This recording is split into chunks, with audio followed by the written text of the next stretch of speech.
In this video, we're going to review the Western Digital My Passport Wireless Pro. Coming right up.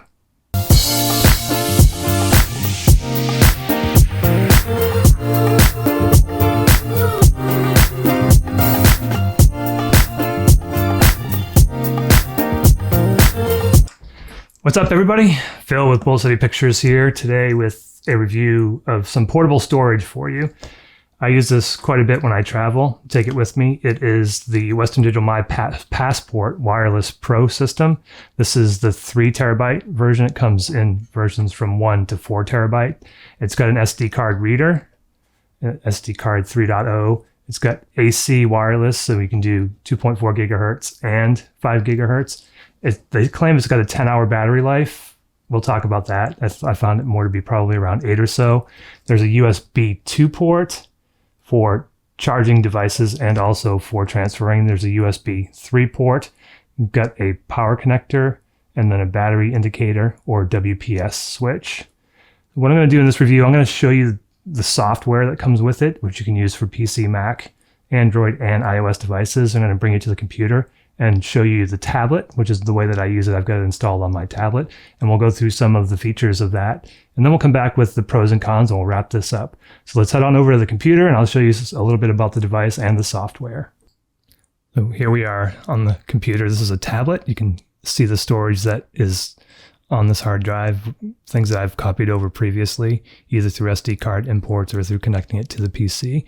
And you can see some previous SD card imports here that I've done in the past that we'll see. The way that they organize it is by file type. So you can see that there's a photos here that you can look at just the photos. Also, you've got one for music. So you can look at any music that might be on the drive, and then for videos as well.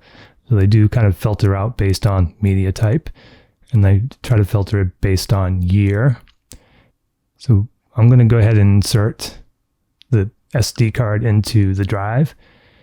And you'll see that bottom light will start flashing. That means that the SD card's currently being read. So what's happening now is it's taking the information from that SD card and it's going to copy it onto that hard drive. So you can see now that that SD card that's currently being imported has appeared, and we can look at the contents of that SD card. So you can see what's on the card and what's currently being imported. So this is the folder structure that you're seeing actually on the card itself.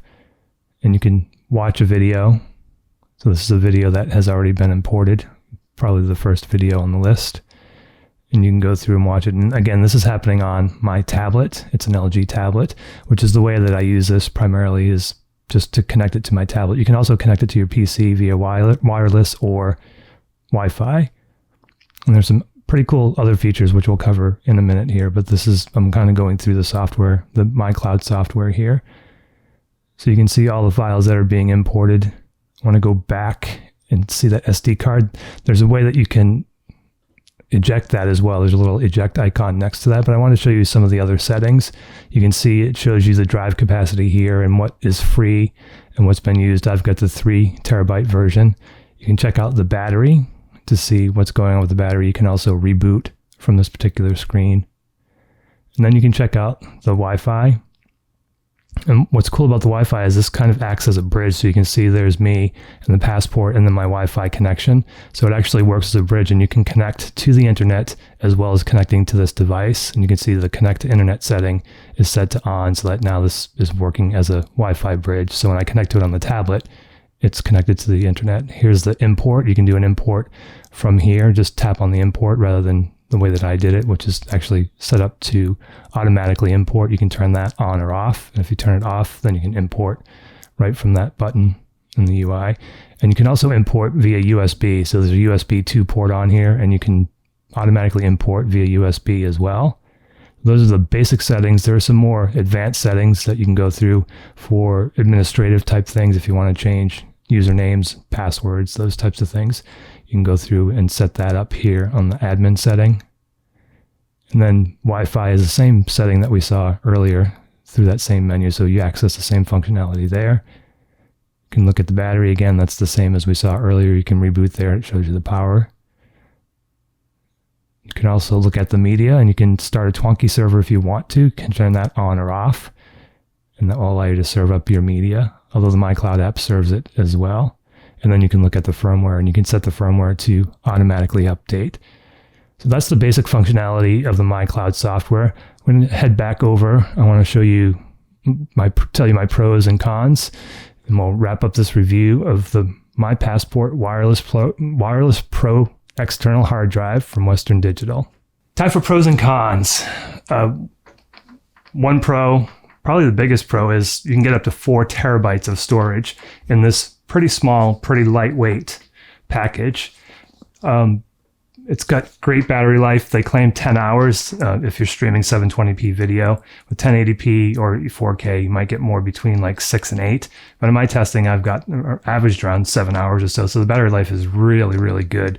It's a fair price. If you look at the price, I think this currently goes for $179. I think they go up to $199 maybe for the 4 terabyte version. But again, it's really, I think it to be a very fair price. And it's ultra portable. It's small-ish, and actually there's a case that you can buy for it. I'll put a link down below for the case that you can get for this that will make this a little less of one of the cons, which is not that durable. It's plastic. The build quality seems pretty good, but it is plastic, and I don't know if it could handle too many drops. So from a durability perspective, you might want to get a case, and it's a nice padded case. Again, I'll put a link down below for you. Another con is that it's slow at times, and I don't know why. It seems like maybe it's a Wi-Fi issue, but sometimes it's blazing fast and sometimes it's slow. So it can get frustrating at times, especially if you're trying to view video from an SD card. And it does seem to be a bit unstable at times as well. I don't know if there's a firmware update coming, but I did find that either the software or the hardware can be kind of unstable, and it can be problematic. And I'm assuming that there's probably some stability issues that they can work on and include in a firmware update, which hopefully they will. So this is the Western Digital MyPassport Wireless Pro, filled with Bowl City pictures. If you like this video, please consider subscribing. If you do subscribe, please click on that bell icon, and that will alert you. You'll get a notification whenever we put a new video up or if we go live. Also, if this video helped you and you consider buying this product, look down at the links below. If you click on that link, it doesn't cost you any more, and we get a few pennies on the dollar to help support the channel. Phil with Bowl City Pictures, thank you so much for taking the time to watch this, and we'll see you again in the next video.